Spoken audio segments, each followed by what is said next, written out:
దేశవ్యాప్త సార్వత్రిక సమ్మెలో భాగంగా 282 జీవోను వెంటనే రద్దు చేయాలని డిమాండ్ చేస్తూ సిఐటియు ఆధ్వర్యంలో చిన్నశంకరంపేట మండల కేంద్రంలో మెదక్ చేగుంట రహదారిపై ఆశా వర్కర్లు ధర్నా రాస్తారోకో చేపట్టారు. అనంతరం స్థానిక తహసీల్దార్ మాలతికి వినతిపత్రం అందజేశారు. ఈ సందర్భంగా సిఐటియు జిల్లా ఉపాధ్యక్షులు గౌరీ మాట్లాడుతూ కేంద్ర రాష్ట్ర ప్రభుత్వాలు 29 చట్టాలను సవరణ చేసి వెంటనే రద్దు చేయాలని, కార్మికుల పని సమయాన్ని తగ్గించాలని, కార్మికులు రంగంలో సంస్కరణల పేరుతో కేంద్ర ప్రభుత్వం ఇప్పటికీ 29 రకాల కార్మిక చట్టాలను రద్దు చేసి 4 లేబర్ కోడ్లను అమలు చేయడానికి ప్రతిపాదించిన 10 గంటల పనిదినాన్ని రాష్ట్ర ప్రభుత్వం జీవో నంబర్ 282 రూపంలో ముందుకు తీసుకురావడం దుర్మార్గమైన చర్య అని ఆయన ఆగ్రహం వ్యక్తం చేశారు. ఈ జీవోను పెట్టుబడిదారులకు, కార్పొరేటర్లకు వారి లాభాలను పెంచడానికి దోహదపడుతుందని తప్ప కార్మికులకు ఇలాంటి ప్రయోజనం చేకూర్చదన్నారు. ఇప్పటికైనా కేంద్ర రాష్ట్ర ప్రభుత్వాలు స్పందించి 282 జీవోను వెంటనే రద్దు చేయాలన్నారు.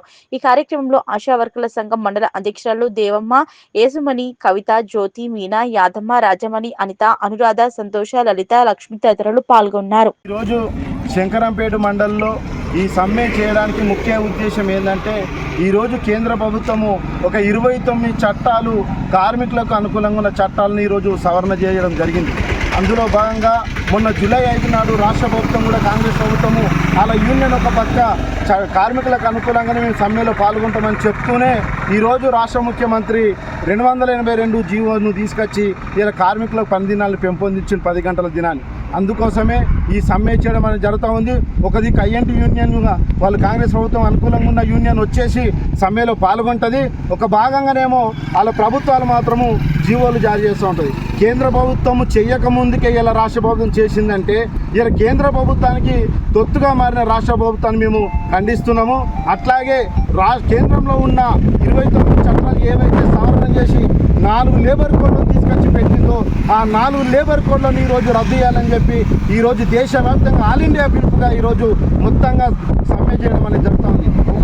అసంఘటిత రంగమే కాకుండా పారిశ్రామికలకు సంబంధించిన కూడా కార్మికులు కూడా ఇలా సమ్మెలో పాల్గొన్నారు. ఇలా దేశవ్యాప్తంగా మొత్తము అన్ని రంగాలకు సంబంధించి, పారిశ్రామికలకు సంబంధించి ముఖ్యంగా బంద్ పెట్టడం అనేది జరిగింది.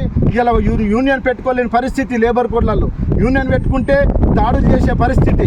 ఒకవేళ యూనియన్ పెట్టుకోకుండా కానీ యాజమాన్యం ఏ విధంగా చెప్తే ఆ విధంగా పనిచేయాల్సిన పరిస్థితి ఏర్పడతా ఉన్నది. అందుకోసమే తక్షణమే 4 లేబర్ కోడ్లను రద్దు చేయకపోతే భవిష్యత్తులో పెద్ద ఎత్తున ఆందోళన పోరాటం చేయడానికి కూడా వెనకంజమని ఈ సిఐటి తరఫున ఇవాళ మేము డిమాండ్ చేస్తున్నాం.